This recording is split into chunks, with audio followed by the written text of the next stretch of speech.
A chuva caía fina sobre a cidade, lavando o asfalto como se quisesse purificar algo mais profundo. Talvez as culpas, talvez as lembranças. Dentro do hospital particular mais caro da região, o silêncio era denso, quase respeitoso. No quarto 412, o som do monitor cardíaco se misturava com o gotejar constante do soro. Ali, entre o cheiro de remédio e solidão, repousava Antônio Barros, um homem que, aos 83 anos, carregava nos olhos o peso de muitos anos, e um segredo que jamais tivera coragem de confessa. Sentado à beira da cama, Ricardo, seu único filho, observava o pai com uma expressão indecifrável. Milionário, dono de uma rede de construtoras e investimentos, ele era conhecido por sua frieza e por nunca demonstrar fraqueza. As pessoas o viam como o homem que tinha tudo: carros, mansões, poder, respeito, mas naquele instante, diante de seu pai doente, ele parecia pequeno, um garoto novamente, esperando respostas que talvez nunca tivesse coragem de ouvir. Pai, Ricardo, murmurou, com a voz embargada. Menos os médicos disseram que o senhor precisa descansar. Antônio abriu lentamente os olhos. Eram olhos que já viram demais.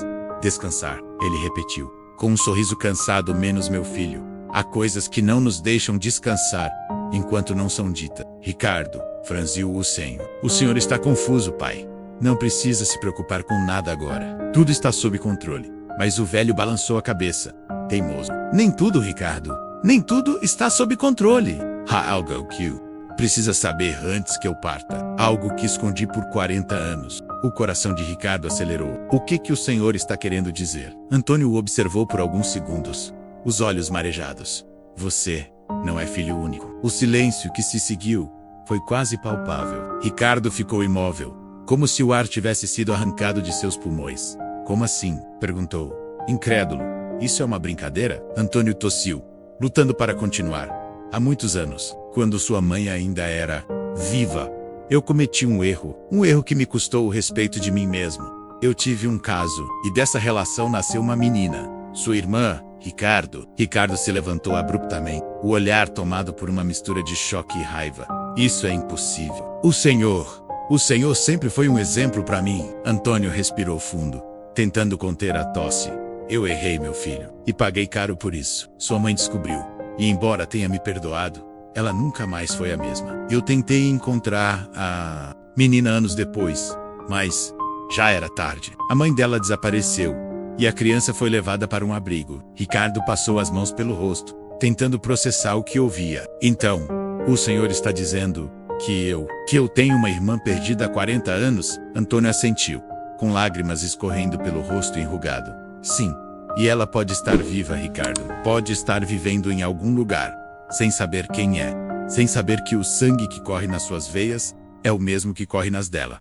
Milionário se afastou, andando até a janela. Lá fora, os relâmpagos cortavam o céu. E por que está me contando isso agora, pai?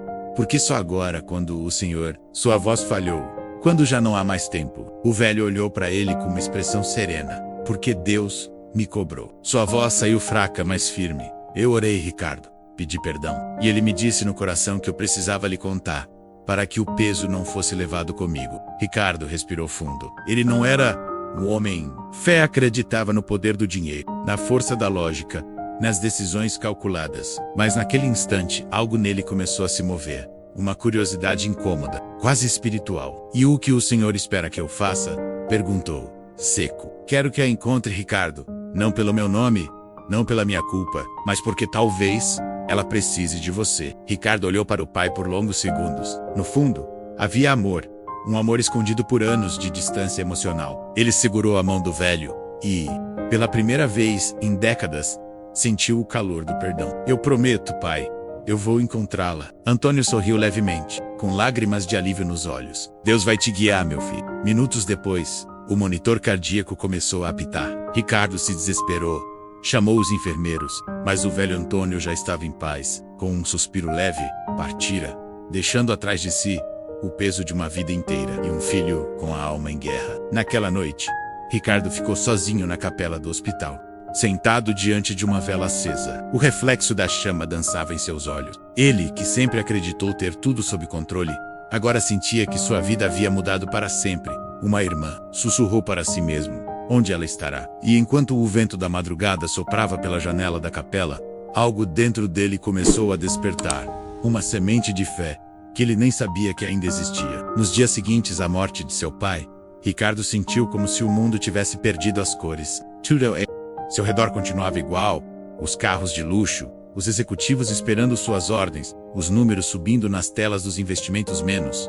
Mas dentro dele, algo havia se quebrado. Pela primeira vez em anos, ele sentiu um vazio, que nem o poder, nem o dinheiro conseguiam preencher. O velório de Antônio Barros foi discreto, a pedido do próprio, apenas alguns familiares distantes e velhos amigos compareceram. Ricardo observava o caixão coberto de flores brancas e sentia um nó apertar-lhe o peito. Não, chorou diante dos outros, mas quando todos se foram, e o silêncio dominou o salão, ajoelhou-se e deixou que as lágrimas escorressem livremente. Eu não sei por onde começar, pai, sussurrou menos, mas eu prometo, vou encontrá-la. Na manhã seguinte, ele se trancou no escritório, revirou documentos antigos, pastas guardadas em cofres, e encontrou uma caixa de madeira escura, marcada pelo tempo. Dentro, havia cartas antigas e uma foto amarelada, uma mulher jovem segurando uma criança nos braços. No verso, em caligrafia trêmula, lá eu sei, para Antônio, com amor, Helena e sua pequena Sofia. Ricardo ficou paralisado. Sofia, o nome, ecoou em sua mente. Era o primeiro fio da teia de um passado esquecido. Nos dias que se seguiram, contratou detetives particulares, revisou registros de abrigos e orfanatos, mas as pistas eram poucas e confusas. Helena, a mulher da foto, havia desaparecido do mapa no início dos anos 1980. Segundo um dos relatórios, uma mulher com o mesmo nome foi internada em um hospital público e depois levada com a filha pequena para um abrigo no subúrbio. Depois disso, nada. Ricardo decidiu ir pessoalmente, mandou desligar o celular, trocou o terno por roupa simples e pegou seu carro sozinho, menos algo que não fazia há anos. A estrada até o antigo abrigo era longa, cortando áreas humildes que pareciam de outro mundo comparadas ao seu. Quando chegou, o portão de ferro do abrigo Santa Clara rangeu ao ser empurrado. Uma freira idosa o recebeu, com um sorriso gentil, embora desconfiado. Em que posso ajudar, senhor? Estou procurando informações antigas de uma mulher chamada Helena e sua filha Sofia. Elas estiveram aqui há uns 40 anos, talvez mais. A freira, irmã Joana, franziu a testa e pediu que ele esperasse. Depois de alguns minutos, voltou com um caderno de registros envelhecido. As páginas amareladas exalavam o cheiro do tempo. Helena, sim, lembro dela menos, disse a irmã, com um tom nostálgico. Era uma moça muito sofrida. Chegou aqui com uma criança no colo, faminta, cansada e com medo. E o que aconteceu com ela? Ricardo perguntou, ansioso. Helena adoeceu, respondeu a freira, baixando o olhar. Pegou uma pneumonia forte e faleceu poucos meses depois. O silêncio pesou. Ricardo sentiu o chão sumir sob seus pés. E a menina? Perguntou com a voz embargada. A freira folheou mais algumas páginas e encontrou uma anotação. A pequena Sofia foi adotada. Um casal simples da cidade vizinha. Não deixaram muitos dados. Sobrenome, Ferraz. Ricardo se apoiou no balcão, tentando conter a emoção. Ferraz. A freira tocou seu ombro, com delicadeza. Sabe, senhor, Helena falava muito de Deus. Dizia que, mesmo nas dificuldades, ele nunca abandonou. E sempre pedia, todas as noites, Senhor, cuida da minha filha, onde quer que ela esteja. As palavras ecoaram fundo em Ricardo. Uma mãe que orava pela filha, mesmo sabendo que talvez nunca mais haveria. Era uma fé que ele nunca teve menos, mas que começava, pouco a pouco, a despertar dentro. De volta ao carro, ele ligou o motor e olhou para o céu cinzento. Ferraz repetiu, como uma prece. A busca o levou até uma pequena cidade no interior, onde descobriu uma família Ferraz que havia adotado uma menina naquela época. O casal já havia falecido, mas havia registros de que a filha Sofia Ferraz trabalhava como professora voluntária em uma instituição social, ajudando crianças carentes. Ricardo foi até lá. O local era simples, com paredes coloridas e risadas infantis ecoando pelos corredores. Ao entrar, viu uma mulher de cerca de 40 anos, cabelos castanhos presos em um coque, sorrindo, enquanto ajudava uma criança a ler. Havia algo no olhar dela menos uma ternura, uma paz menos que o fez parar por um instante. Com licença, ele disse, hesitante. Ela se virou, e seus olhos se encontraram. Por um breve momento, o tempo pareceu parar. Posso ajudar? Ela perguntou, sorrindo. Ricardo engoliu em seco. Eu estou procurando alguém chamado Sofia Ferraz.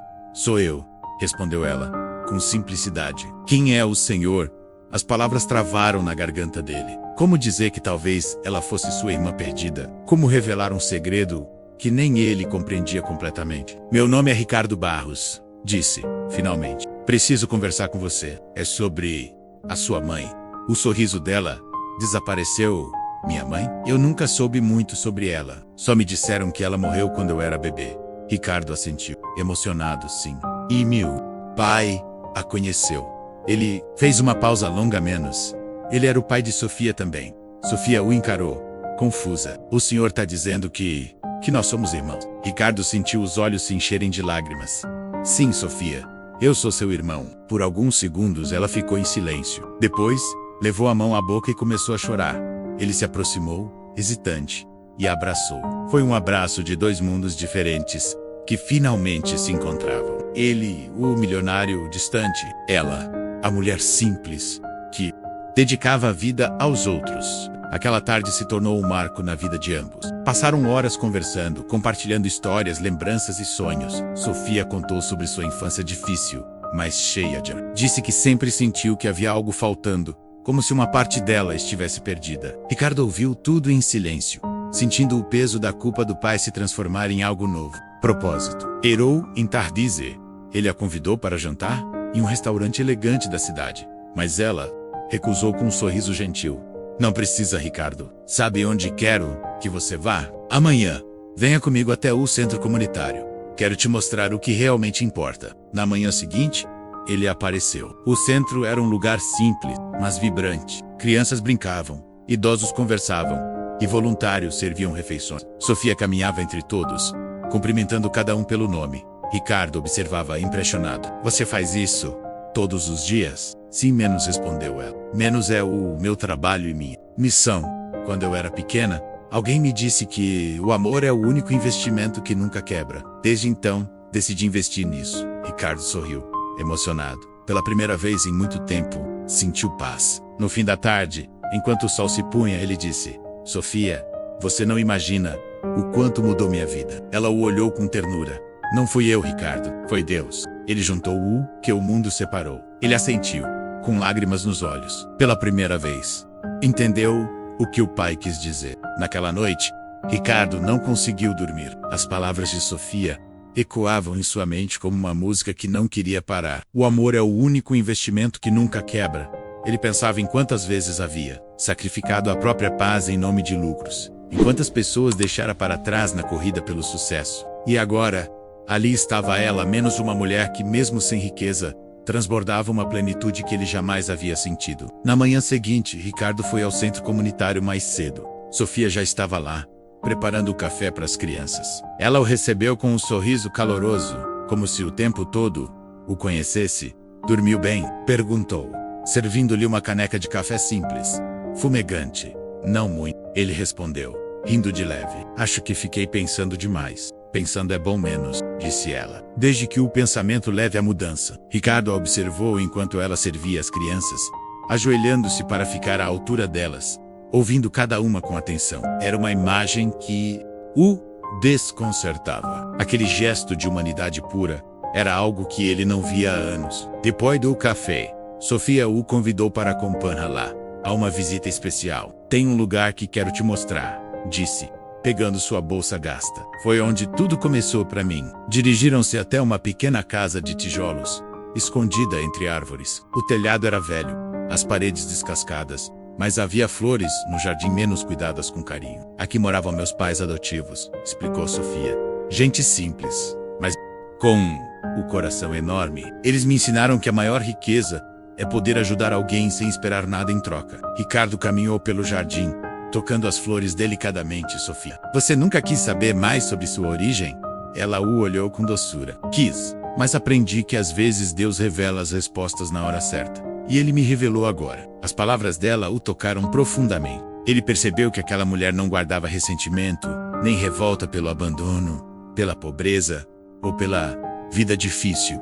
Havia apenas gratidão. Enquanto caminhavam de volta, Sofia tropeçou e apoiou-se em Ricardo. Ele segurou firme, e por um instante ambos riram. Mas Ricardo percebeu que ela parecia mais fraca do que antes. Tá tudo bem? Perguntou preocupado.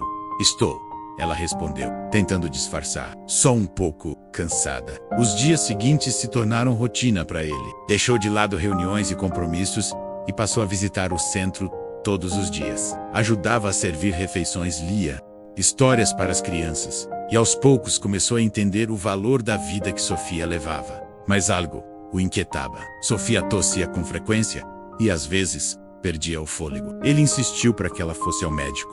Relutante, ela aceitou. No consultório, o médico pediu exames e alguns dias depois veio o resultado. Ricardo estava presente quando ela voltou para buscar o diagnóstico. O semblante do médico ficou sério. Dona Sofia, infelizmente o quadro é delicado. A senhora tem uma doença pulmonar avançada. Ricardo sentiu o coração apertar. Há tratamento? Perguntou. Ah, mas é caro e demorado, respondeu o médico. E com o avanço atual, é preciso fé. Sofia permaneceu serena. Fé é o que não me falta, doutor. No caminho de volta, Ricardo dirigia em silêncio. As mãos tremiam no volante. Por que não me disse que estava doente? Perguntou, a voz embargada. Porque eu não queria que a dor fosse maior do que o amor, respondeu ela, calmamente. Todos nós temos nosso tempo, Ricardo. O importante é o que fazemos com ele. Mas Ricardo não aceitou a resignação. Mandou buscar especialistas. Ofereceu os melhores tratamentos. Hospitais particulares. Sofia recusou a maioria. Não gaste dinheiro comigo. Use-o para as crianças. Ele ficou sem palavras. Pela primeira vez, alguém o ensinava o que realmente significava ser generoso. Com o passar das semanas, Ricardo começou a se transformar. Vendeu uma das empresas menores e doou parte do lucro ao centro comunitário. Criou bolsas de estudo, comprou novos equipamentos, reformou o local inteiro menos, mas sem nunca divulgar seu nome. Fez questão de que todos acreditassem que o dinheiro vinha de doações anônimas. Sofia percebia a mudança e certa tarde, enquanto o sol dourava o salão do centro, ela se aproximou. Você mudou muito, Ricardo. Foi você que me mudou. Não. Ela sorriu. Foi o amor que fez isso. Ela começou a se emocionar e segurou a mão dele. Lembra do nosso pai? Mesmo sem tê-lo conhecido, sinto que ele ficaria feliz. Agora, Ricardo sentiu as lágrimas descerem. Ele morreu pedindo perdão. E eu acho que finalmente entendo o porquê. Sofia sentiu. O perdão liberta, Ricardo. E ele também cura. Nos dias seguintes, Sofia piorou. Os médicos alertaram que ela precisava ser internada. Ricardo insistiu em levá-la para um dos melhores hospitais. Ela aceitou, apenas para tranquilizá-lo. Durante as longas noites ao lado do leito, ele recordava os últimos anos da própria vida. Os jantares caros, os aplausos, os contratos milionários, e percebia o quão vazios haviam sido. Agora, sentado ali, segurando a mão frágil da irmã que acabara de reencontrar, tudo ganhava outro sentido. Certa noite, Sofia abriu os olhos e sorriu. Ricardo, sabe o que me deixa em paz? O quê?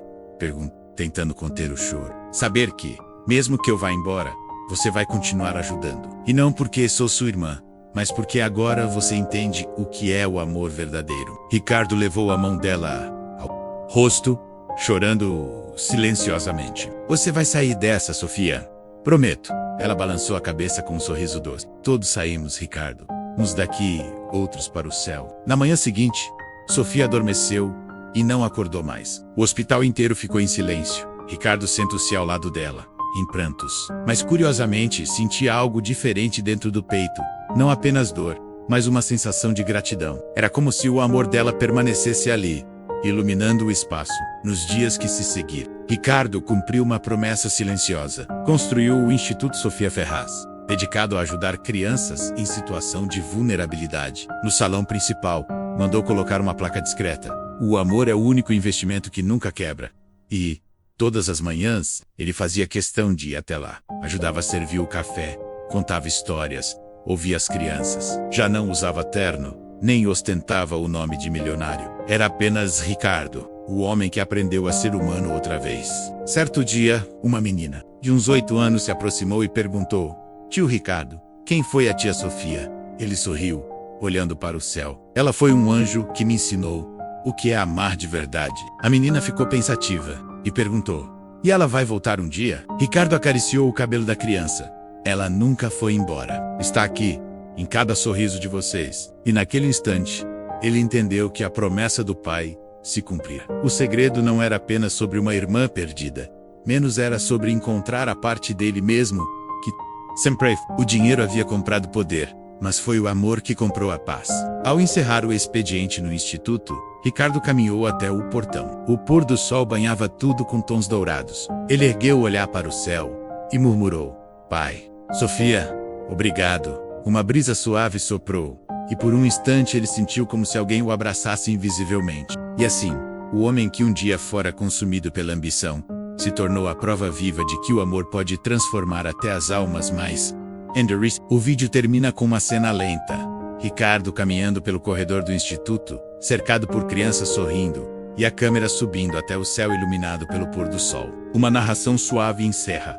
Às vezes, os maiores segredos da vida não estão escondidos no passado, mas nas lições que o amor ainda precisa nos ensinar. E você, acredita que o amor pode mudar uma pessoa? Deixe seu comentário contando o que achou dessa história. Inscreva-se no canal e ative o sininho para mais histórias emocionantes. Curta o vídeo para que mais pessoas conheçam esta mensagem de amor e esperança.